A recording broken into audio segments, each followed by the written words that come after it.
ಮೊದಲಿಗೆ ಇಲ್ಲಿ ಬಂದಿರುವಂಥ ಎಲ್ರಿಗೂ ನಮಸ್ಕಾರ. Such a pleasure to be back in Mysore once again.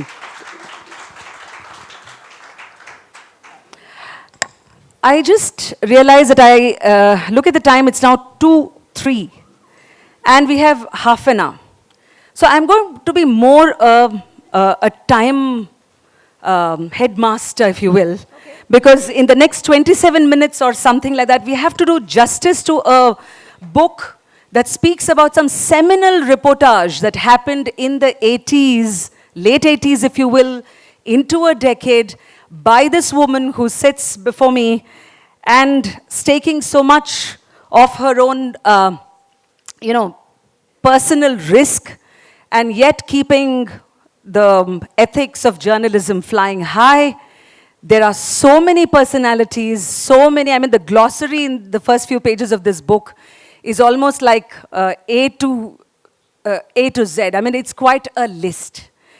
But guess what? I'm not going to go into the names. The best use of this time with you in Mysore is to hear from Chitra.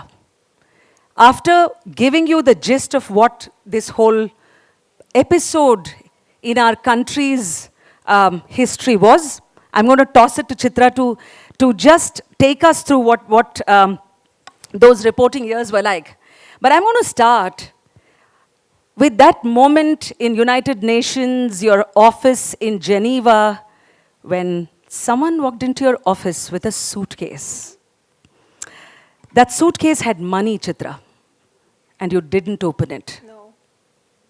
No, I didn't open it for two reasons. One, I was terrified because I didn't know what it was. And remember, this was in late 80s. So suitcase bombs. And Geneva is full of arms dealers. I mean, they're not hiding. They're all over the place. Secondly, when you're first offered a bribe, it's quite a terrible, terrible feeling because you feel that there's a price to you. And to this day, my husband has not forgiven me for not opening it. Because he said, wanted to find out what is your money worth. What is the price of your silence? We will never find out. My silence, I will never know. But, we have decided, Vasanthi, I'll tell you stories of this big story because the details about Mr. Artbo and this and that, it's all out there in the public domain and I talk about that in the book. But why did I stay on for 10 years? And why is it relevant today? Mr. Manishankar Iyer is sitting here. And, I do want to tell Mr. Manishankar Iyer that when Rajiv Gandhi made that speech, when Congress turned 100, and he said he dreamed about India, I was young and I dreamt with him. I wanted India to be a big power. I kid you not, I didn't want to be the person finding out that my prime minister was corrupt. It broke my heart. And I did everything to go round and round the facts, I didn't want to find out. So, what happened in the end is that the money trail stopped at a man called Ottavio Quattrocchi, but not to the prime minister. And to this date, I can tell you that he was not involved. And I think he was set up. Yes, he was set up. With that, you have really, really answered quite a often asked question that yes. Was Rajiv Gandhi personally involved? And this is something that when you choose to answer this, having gone through multiple paper trail and must have taken quite a bit to even understand what the Bofors story was unfolding. I mean, at that point of time, did you even know, Chitra, that it's going to actually be one of the biggest scandals that India will ever... No. If I did that, then I would have what's called an agenda. I didn't know. And was Rajiv Gandhi involved? No, he didn't take the money. What he did was launched a massive cover-up. Because remember, he had a seat, there were 440 seats in the parliament. No one's ever going to get it. I mean, the present government says 400 pass, and they were going to get anywhere near 400 pass. But, there was so much destruction. Everything was destroyed. Relationships were destroyed. My God, Arun Singh, his best friend just disappeared, never spoke.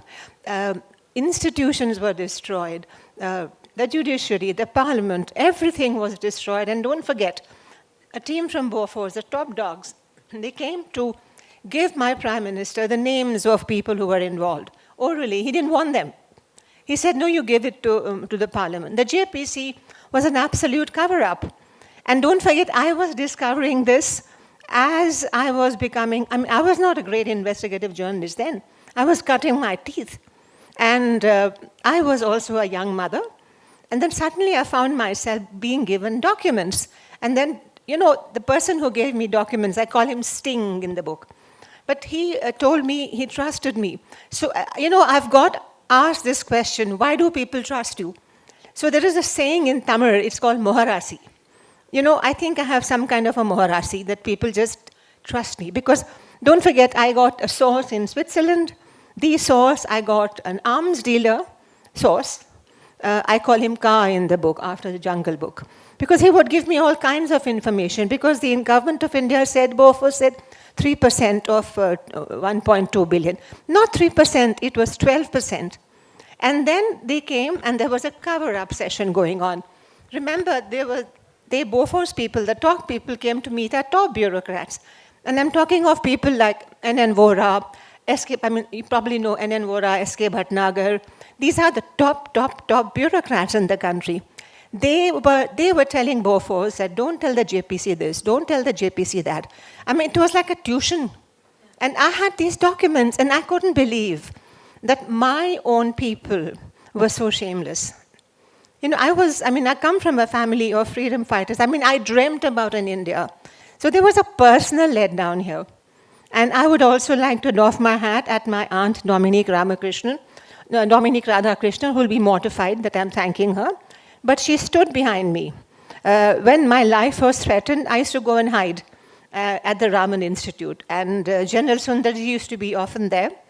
And he gave me an interview about how he himself asked Arun Nehru, how high does it go? So, Chitra, I'm going to pause you here. Yeah. See, the readers who will probably pick up the book will see for themselves that from 1987, that point when the Swedish radio 86. revealed that bribes were paid to Indian politicians to secure, and some key figures to actually secure this deal. It was certainly Sweden's biggest deal for sure. And from that point onwards, you were not only cutting your teeth, but as you mentioned, you were first, you were pregnant as we begin to read this book. And as a new mother, you had to multitask, not only following this immense paper trail that had numbers and figures all around you, but also to deal with the own guilt of, am I being a bad wife, good mother, bad mother? And it sort of, takes us through how you even cultivated these networks for yourself in the shady world of arms dealers and all this. Now, in the midst of all this, there was also this undermining of your work. Yes. So I'm going to spend the next couple of minutes because I know that in this audience, if we have to really bring it of relevance, I know that many of you may not even have read the Bofors story as it unfolded back then. Some of you may have just only heard it later, but then has someone not known what Bofors is all about? Can we have a show of hands that you never read it? You never read it in the papers? Yes, Mr. Iyer never heard about it. Of course you wouldn't have.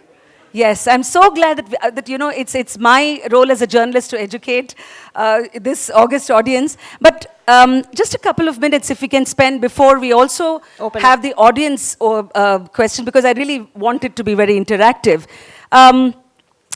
Undermining by people who say that you will not even understand what this is. That's right. Undermining by your then editor. You mentioned about Mr. N. Ram. Yeah. So this is also something that many journalists go through on a daily basis. Yes. And as you probably say, that in the case of women journalists, all the more. But now to actually conquer all that, did you at some point of time feel vindicated? What was the time that you said that, okay, despite everybody saying that this is not your cup of tea, this is not what it is, what were the strengths that you were deriving from, apart from the people you have acknowledged? What was your spiritual and inner world like? So I was then working for a paper called The Hindu. And in the beginning, my editor, N. Ram, was happy because I was doing great work. Subsequently, he sat on documents. Like the most important pieces of documents, he would not use them. And then he threatened my prime minister. And he threatened my prime minister to say, if you send me to Stockholm in a business class, I can get more documents without publishing the story, the papers. Can you imagine what that means for a journalist? Then I realized that he and we had to part ways. Also, then I joined the Indian Express, and there was Mr. Arun Nehru. He had his own agenda. So I realized that I was dealing with two of India's top editors who were doing their own thing. They had nothing to do with journalism. And you were in a country not even knowing what the next day's paper would look like in a pre-digital era, how your story is going to appear. Yeah, but then I knew that because my father was telling me. So he was telling you over phone. Yeah, and then interestingly enough, you have to realize that the time in Europe is behind. So then Bofors would react to my story before Indians had read it, so there would be a reaction. So it was all very interesting for me to realize. Suddenly I felt I was very important. My friend Kumi Kapoor, she says, Chitra, you are leading the story. And then I got scared because remember, I didn't know what Bofors was. And I had huge books to read from. And, it's like you build a legal case. You have to build your own case, like a log. And I had all my papers around. And then my son would, I gave him stuff to cut. And every now and then he would cut something else. So, write on the wall. So we told him write on the wall. He was happy scribbling. So you try to realize that it was a home. It was a home where lots of things were happening, and I had to pump my own milk. But you see, some of these episodes are really so relatable and yet not relatable. But the moment of importance that you said was also when you got linked to a certain Mr. Bachchan. Oh, yeah, because, yes, let me finish the milk pumping story, because I had to go. And my friend said, I wanted to feed my son for 6 months, but I needed to get away for 2 hours, so I pumped my milk.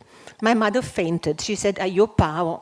Allah Krishna Rama, she said, this is all sin. Then she went into her room and started reciting prayers. So I recited prayers, put the milk in the fridge.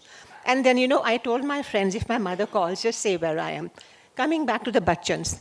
The Bachchan story was a plant because it had been planted by the VP Singh government, but also nobody wanted to defend him. I was the only person defending him for the simple reason that there were two issues.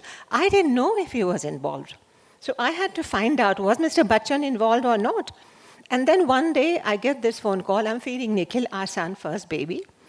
And my husband's Italian, Swiss Italian. And not all Italians are bad, by the way. And, he was taking down this number, and someone was saying on the other side, Bachchan. So Giancarlo says, CH, he must have said CH. Yes, you have already told me CH. So I said, good heavens, this is Mr. Bachchan. Yeah. So, and then he comes home. Can you imagine what it means for me, a little journalist, to have this Mr. Bachchan so well dressed in Italian clothes, Mr. and Mrs. Bachchan coming home. And with the song of Abhiman playing in your head. With the song of Abhiman playing in my head, saying, don't ask me about, I want to sing Tere Mere Milan Ki Arena. Please don't ask me about Bofors. And then he sits down. The house is quite clean. But I see Nikhil's toys all over the place, But yeah, imagine, and I'm a big fan of Harivansh Rai Bachchan. And I'm thinking of Madhushala. And then they hounded this man. There was no evidence against this man. The man was hounded. So here is the story. You have a prime minister's near people who are guilty. And you have a man who's not guilty. So how do you prove you're not guilty when the entire machinery is against you? It's not easy. So I stood by him, and I'm very glad I did because he was vindicated. And so was I. So it really must have lifted a huge burden off someone who, as a mega star of Indian cinema, was going through a public or media trial for sure at that point of time. We're going to come back to some of the episodes that I will want Chitra to share, but I just do want to check in with the Mysuru audience if you have questions right here, because there are only about 10 to 15 minutes left, and I don't want to be the one, having those unanswered. So you can raise your hands if you have a question for Chitra. Can we have the mic there, please? There's one there, yeah, We'll please. take a couple of questions and then we'll back. come back, yeah.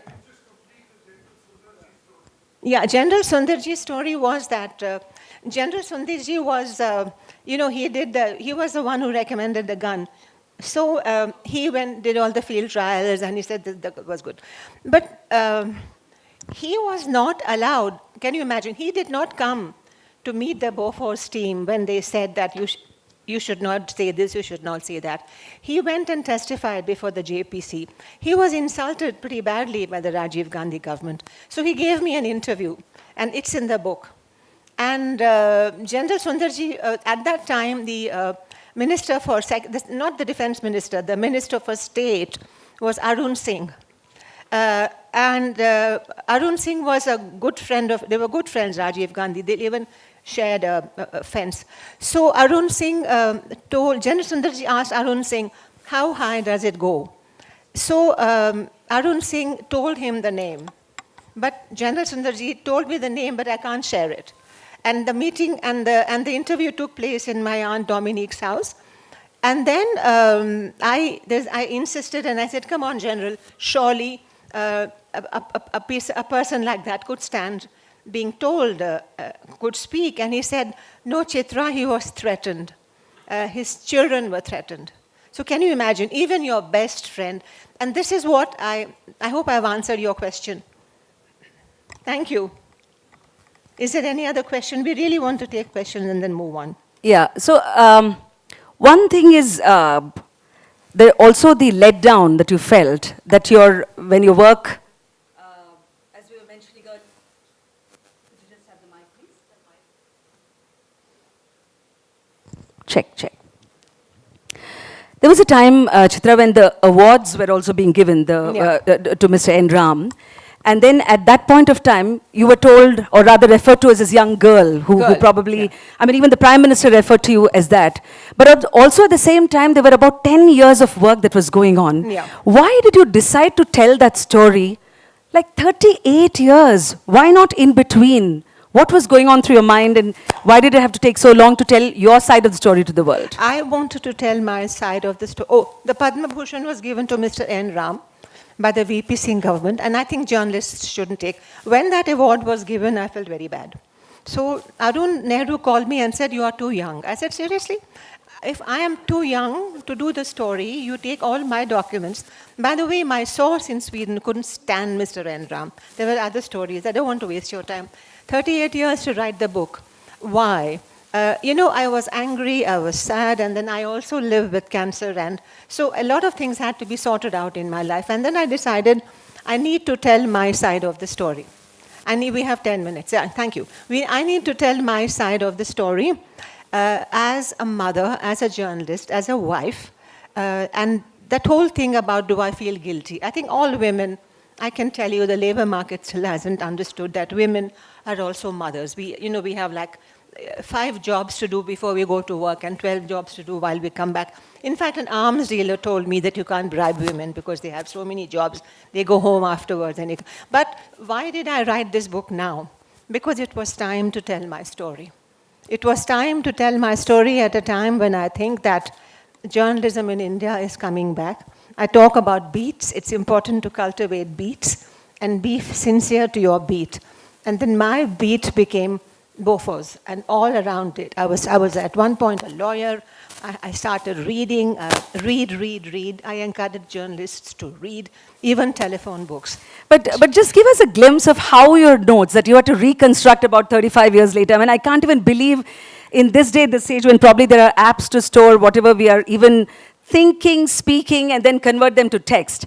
You must have made all those notes in some form, and how did you even preserve them? I have them. I take notes all the time. I write with pencil and pen, and there are all kinds of notes in my house. So have they all piled on to be big notebooks? Yeah, lots of notebooks, and all over the house. And I know which one is where. For example, I have a phone book where I know who's where, like, if you're called Vasanthi, you'll be in Friends.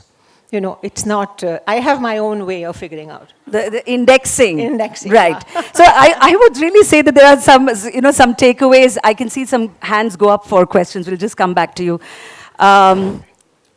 What should young journalists who wish to pursue a story of truth and hold leaders accountable? Yeah. There is a lot of pessimism today. that you encounter? I do a lot of these solo travels into non-metros in India, the latest about 17 states, Chitra. I can say that many people think that the media's role is redundant, that abhi kya in pe kya bharosa karna? The moment they spot a journalist, they would rather change their story than want to listen to what the journalist has to say, because it's like, which media, who owns that media, who's a journalist, what's her credibility? In this state of affairs, as someone who really held a torch and in a alien country, or at least a country that was not India, what is your reading in the room of Indian media today? I read the room well. And not this room. I generally like to read the room. And I think the reading of the room of the Indian media today is that there is a tide in Indian journalism. There are small newsrooms coming back. You're the co-founder of the News Minute. Yes, and then there is News Laundry, and you can disagree or agree, but there are communities of journalists coming back. What is not happening is that the business model has changed. But people who tell you, "Okay, bhai, bharosa kyun karenge un pe?" We have to earn their right. We have to earn their confidence back, because there's no other way. We can't sit back and say, this is so bad, that is so bad. That doesn't work. No. And many inspiring examples, of course, of independent journalism. Yes, sir, you can have your question. With the DNA, the corruption being in our DNA, why is that the government, why has that India not produced another Chitra Subramaniam in recent years? Thank you. Thank you for the compliments, sir. This is nothing to do with Bofors. This is a very serious question I am asking, because corruption is everywhere, from bottom to top, and we don't talk about it. So when can we see another Chitra Subramaniam? Thank you, sir. But corruption is in every country, sir. We know that, every country, but not like this. Yes. I think. I've worked in many countries, but not like this. We also bribe our gods, no? We tell the gods, "I'll give you I'll give you one banana. If you do this, I'll make." So I don't know if it is in our DNA, but sir, you're probably right. But I don't know if there is none other Chitra Subramaniam. I think there are lots of young people, very brave. So is there a biopic in the making, I'm wondering, after the gentleman's question, so that there is at least another Chitra Subramaniam on screen, who knows? Okay, we have about 4 minutes more, and so if you have questions, and this is probably the last chance, can we have a mic for him? Mic for him, sir. Thank you, madam, for coming to Mysuru. I am Nagananda from Bangalore. During my college days, we are fascinated to go through the newspaper daily. Eagerly, we are waiting for the Hindu every day. And suddenly, one day, your articles were not coming. It was appearing in the Indian Express. Yes. And we, as a student, we were not knowing all the intricacies. We wondered how come Hindus stopped your writing the article. That was one of the curiosity just I want to know. Secondly, during that era where technology was, digital was not there, other technologically support were not there, during that time, how come the articles, documents were being sent to the Hindu office in Madras, and everything was like a photocopy was coming in the newspaper? I think the question, you got it, yeah. So basically the Hindu asked me to leave. Mr. Kasturi was told by the government. So I went to, and Mr. N. Ram, of course, Mr. N. Ram developed cold feet, and he didn't have the courage to take on his uncle. So I went to the Indian Express, and then there were issues there as well, because they were defending Arun Nehru. So I talk about it in my book, about how the editors. But then to come back to, the most reliable form of communication is the post. You read World War II, you read spy books. Post, even today I post things because they're really, really good. So if you have something very secretive to send, post it. I have one quick story to tell. May I? Do I have time? We have about 2 minutes or even less. So then the VP Singh government came. And then I was, of course, they asked, we had to get the top lawyer, a person called Marc Bono. He's the world's top lawyer. You Google him. So I went to meet Mr. Marc Bono. And he told me that I was given, he was very expensive. So then I asked him, how much will you charge? So he gave a big number. And I didn't know if the government of India could give that kind of money. So I told him, listen, I have to ask the Prime Minister. So he said, oh, you have access to the Prime Minister? I said, yeah, this is his number. But in those days, there was only one phone, right? It had to be given to somebody. So he gave it to his assistant, who called the Prime Minister's office. So I spoke to the Prime Minister, and this amount was cleared. And then he told me my diary is worth its weight in gold. So I still have it, and I'm going around with this diary saying, so if I had wanted, I could have sold all these numbers, become very rich, and not come to the Mysuru Lit Fest, or, you would not invite me. In a way, we are glad, Very glad. right? Very That loss is certainly this gain. But I want to leave the audience with this, that the book per se is not just a shining light for those who wish to make a career in the media, but it's also quite an example which many people can take away in other ways. I mean, what are the boundaries you set with your editors or those who you are taking the story from? How do you really navigate the many years of profession? How do you assert your work and the strength of it with grace, and how do you not compromise? And of course, how do you not open a suitcase and live to regret that? Yeah, But thank you. whatever it is, I think it's been a great life, Chitra Subramaniam, and we must thank Shubha and the Mysuru Thank you, Shubha. Literature Yes. Festival Sahitya Sambrama for inviting us, because one line in the story stood out for me as somebody who read all her reports, which was that after all that unfolded, she says that there was only one side of the story, not two sides as we all believe, and that side was the India side. Thank you so much for being the audience.